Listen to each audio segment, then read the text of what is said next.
Hey, this is Math 6, Unit 8, Lesson 8, describing distributions on a histogram. Okay, so first of all, we have some pictures here of histograms, and it wants to know which one does not belong, and you want to explain your reasoning. And they're all a little different for different reasons, okay? So, let's see. First of all, let's take a look at this one. Is just what it is. I mean, I don't know what to say about that one. It just has a middle somewhere about 100 right there, which seems about fine. This one also has a middle about 100, and this one has a middle about 100. This one's center is very different. So we would say for this one, the center is not around 100. So that makes that one different for sure. This one here has the largest spread. Of all the other choices, this one has the largest spread, going from 55 to 155. The rest are pretty clustered together there. This guy here has, it's smaller, isn't it, right? So it's a smaller data set than the rest. The rest all seem to have the same kind of amount of blue. This seems to be less. It's a smaller data set. So that one there, I don't know, it's just what it is. Okay, so the next activity, your teacher's going to give you some histograms like this. Okay, a whole bunch of these things here.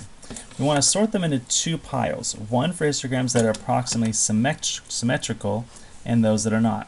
Now, symmetrical means, when you look back over here, that there's going to be like a kind of a pattern to it, a nice curve. You have as many in the, you have a high number here, and then it starts to get lower and lower and lower. That's symmetrical. Ones that are not symmetrical, you're going to have them looking a little bit more like this, you know, a little more scattered in what they do. Okay, so that's going to be a little more not symmetrical. So that's what we're looking for there. So you're going to take those, you're going to put them in two groups, and then we're going to talk about what you see. So let's do it like this. Alright, I have my different histograms, and so mine are not in any order, I just chopped them up here. So let's take a look here at histogram H. Does this look symmetrical to you? When you take a look at that, what do you see? We see we're curving like this part looks okay, but then I have this long bunch over there. So this to me is a not symmetrical one. So I'll put that in my not pile up here. Okay, let's take a look at D. Here we have one where we have this nice little curve, we're going up, and then, whoop, nothing, and then a little curve there. So is that a nice flow? I would say no, this looks like a knot. That is not symmetrical there. So that's going to go in my not pile. Okay, here's J. J kind of goes up. It definitely goes down a little faster, but it's a little better. Compared to the other ones that have these kind of holes or gaps in them, I would say yes to J. It's a little bit more symmetrical. Not perfect, but a little bit more. Here is A. A, we can see it's going to go up and down. I have a big gap and then a little bit more. So A, probably a not symmetrical one there. Put that in the not pile. Again, we go down and it goes away, then there, so it's almost like the opposite of A. So this is another not for me. I would say no. B, we're going to go up, down, roller coaster ride. So this is a not. Okay, it has a, yeah, that's a not pile. Let's put that there. This one goes up a little more, comes back down. That looks a little better. It's not perfect, but it definitely has more of a even shape to it. So I'd say yes for that one. For C, I mean, hard to talk about C. Not much happens. It's just kind of there.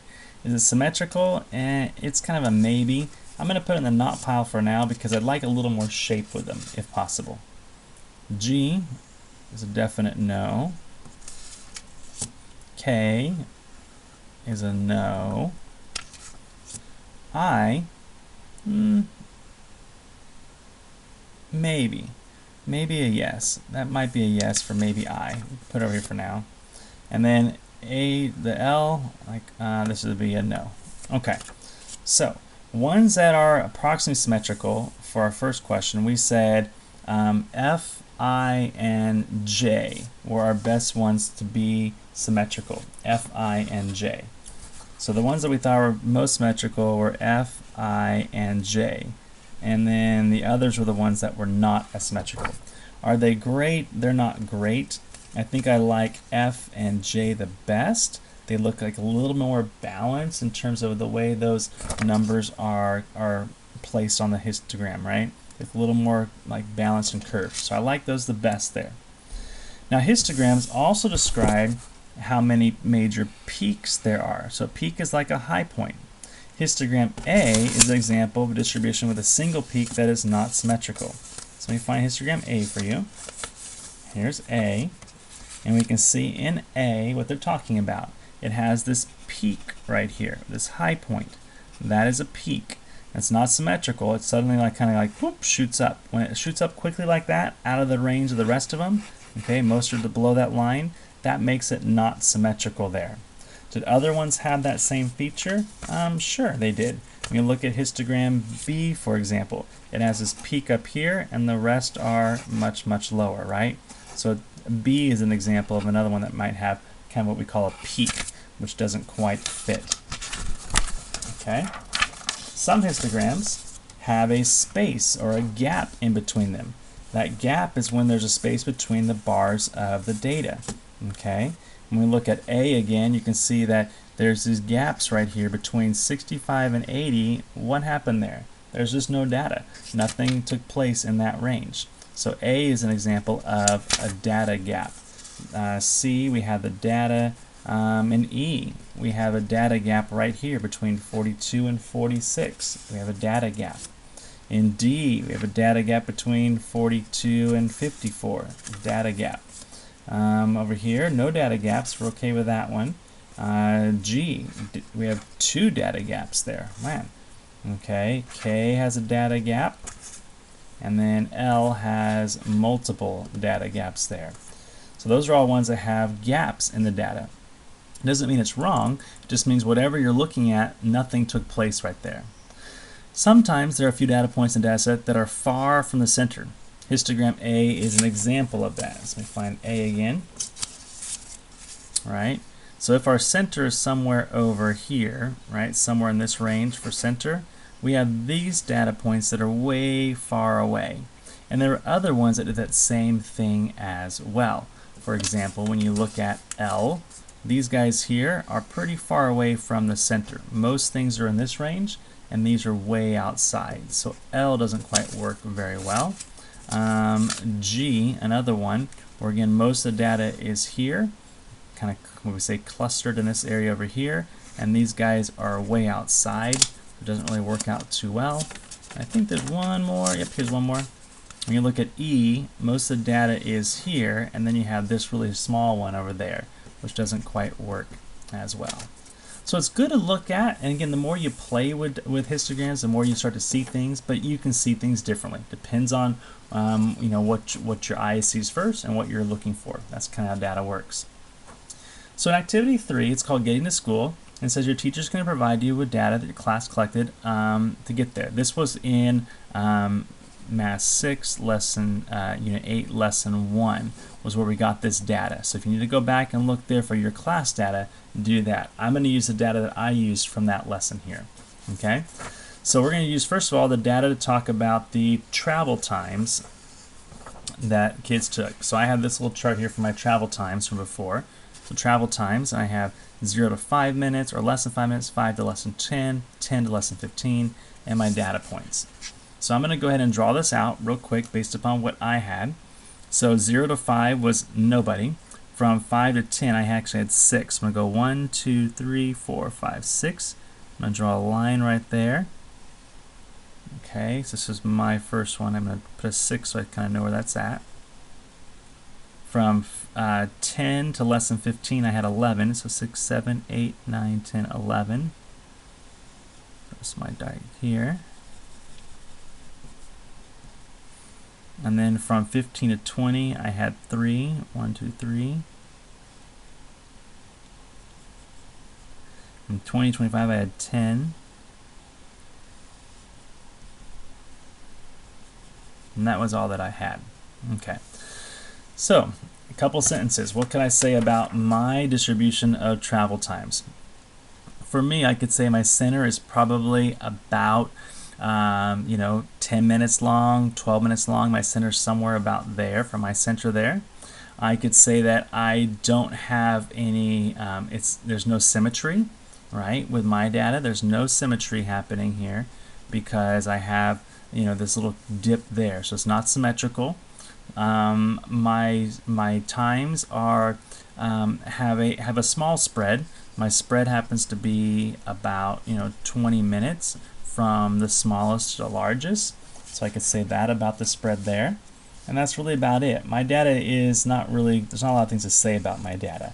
You might have some that are more spread out, maybe more of a center point there. Mine doesn't look too great.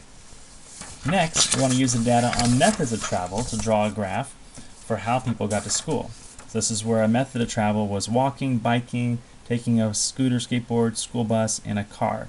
So my numbers were right here for what I used. So I had people, for example, I'm going to write down what I had. I had walking, I had a bike, I had a scooter, I had a bus, and I had a car.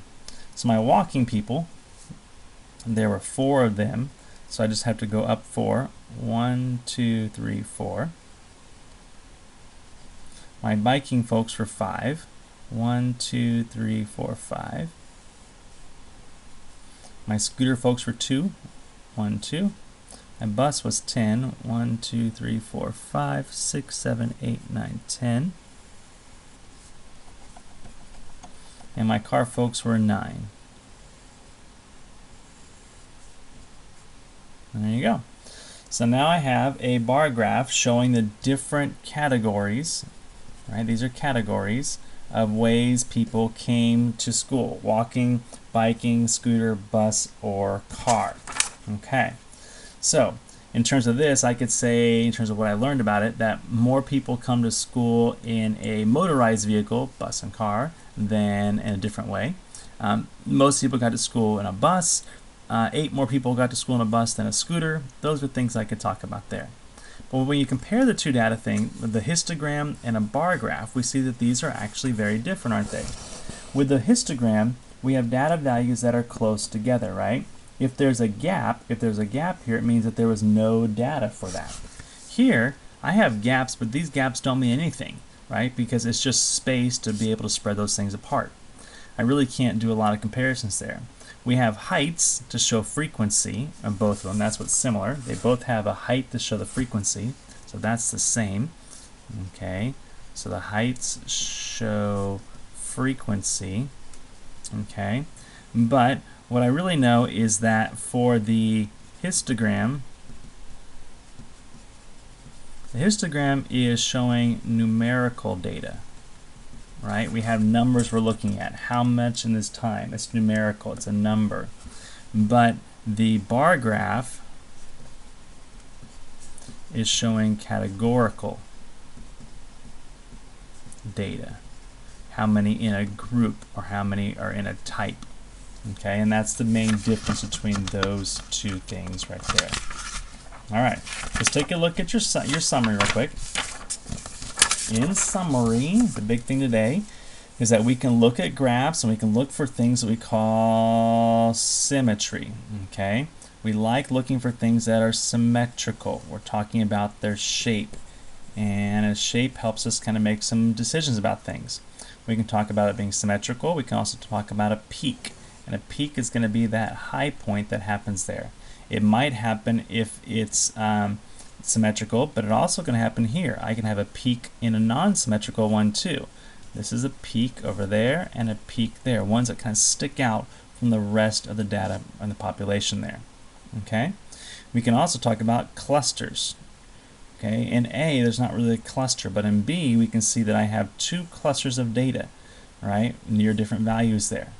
This has one cluster centered around one point, so it's kind of a one cluster point there. And we can also talk about having gaps, information gaps here.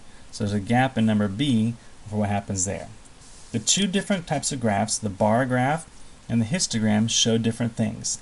They do show kind of some values there, but one is more dealing with categorical numbers or features, and one is numerical. And so you can only talk about them in different ways. Right? They might seem alike, but they are very different. So don't get them confused there. All right, they look similar just in how they're set up, but they are different and they show you different kinds of things there. All right, so that's it for today. I'm going to pause there so you can work on your homework and then come back and check it in just a few minutes.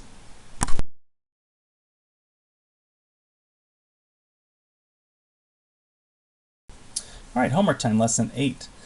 The histogram summarizes the data on the body lengths of 143 wild bears. Write a few sentences describing the distribution of body lengths. You can make some sentences here. So, some things you might mention. You can talk about its shape. The shape seems to be what? We can say it seems to be fairly symmetrical. So you could talk about the shape there for sure. We can see that it has a peak somewhere about 60 to 64. You can also say that that is kind of a pretty common. We can look at kind of the center, in terms of the center or the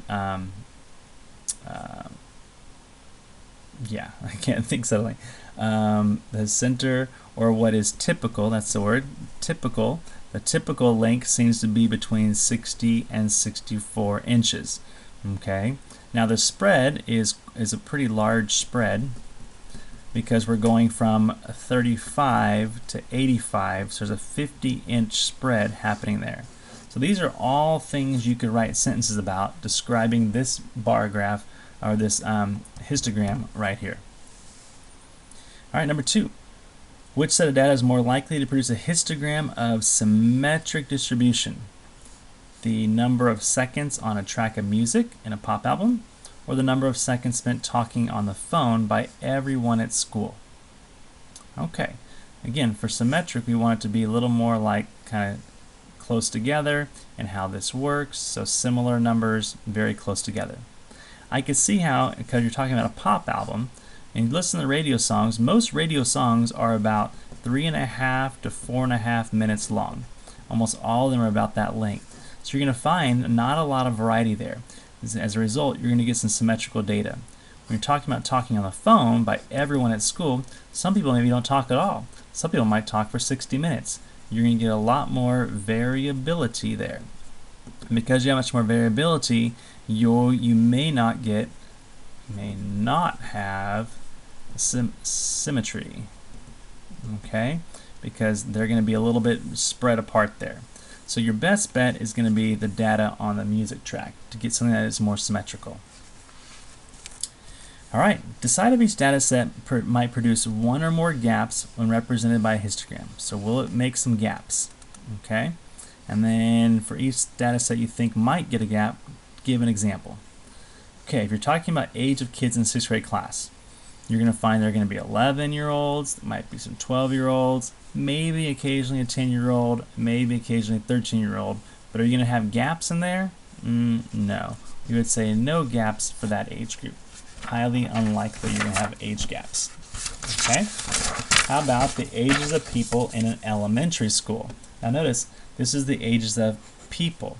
So what are you going to have? You're going to have the kids in the school, maybe 5 to 12 years old, and then you're going to have the adults in the school that are working there. They might be anywhere from 20 years old to 60 years old. Are you going to have a gap? Yep, you're going to have a gap, aren't you? So we're going to have yes to the gap, and that's going to be the kids that are maybe in junior high or high school that are not at the elementary school. This is actually in mine, it should be 2 questions here, so I'm going to break this up like this, okay? So I'm not sure how your book is lined up there, but there are 2 questions. How about the ages of people eating in a family restaurant? Okay, well again, you're probably going to have kids. They might be anywhere from age 0 to 15. And then you're going to have their parents, who are going to be probably anywhere from, let's just go 22 to 45. I don't know. So you're going to have a gap of ages there. Maybe some like maybe some college age kids. Maybe you're not eating at a family restaurant. And then maybe some older people, you know, grandparents, whatever, are maybe not eating at a family restaurant. So are there gaps? Yes, there are gaps. How about ages of people who watch football? Again, if you sample a lot of people, you're going to have people from age 5 to 80 all watching football. Again, probably you're going to go like in ranges of like 5 to 10, 10 to 15, right? And are you going to find any gaps there? Probably not likely to find gaps. All right. In general, you're going to find probably someone of nearly every age who likes to watch football. How about runners, ages of runners in a marathon? Okay. I would say most marathon runners are going to be probably adults between the ages of maybe 24 to maybe 55. Okay, adults in that range. But are there going to be some teenage kids that run? Yes. Could there be? Right? So yes, there may be gaps because you may not always have an older person or a younger person wanting to run, but you might here and there. Number 4, evaluate the expression 4x to the third for each value of x. So when x is 1, we have 4 times 1 to the third. 1 to the third is 1 times 1 times 1, which is 1. So we have 4 times 1, which equals 4. How about when x is 2? We have 4 times 2 to the third, which is 4 times 2 times 2 times 2, which is 8. And 4 times 8 is 32. And how about when it's a half? We have 4 times a half to the third, which is 4 times a half times a half times a half. 2 times 2 is 4, times 2 is 8. So you have 4 times 1 over 8. And 4 times an 8 is simply a half. So we have 4, 32, and a half. And finally, number 5, Jada drank 12 ounces of water from her water bottle. This is 60% of the bottle of the water that it holds. So here's her nice water bottle here, right? She drank 12 ounces, so it was up to this point here, whatever that was, and she went down 12 ounces to get it down to there. And this 12 ounces that she drank was 60%, so 40% is actually left. So we want to know how much the water bottle holds, so to speak. Okay, so we want to write an equation for what just happened here. Well, we know that 12 ounces is what she drank. 12 ounces, let me clear this line here real quick. So 12 ounces is 60% of the bottle, what the bottle can hold. So we can make this into an equation. 12 is 0.60 of, so times the bottle. Okay, and there's my equation. So 12 is 60% of the bottle. So how much does the bottle hold? Well, to solve that, we do 12 divided by 0.6 equals the bottle, which tells me here that I get 20. So how much ounces of water can the bottle hold? 20 ounces. All right, that's it for today. Have a great day, and we will see you next time.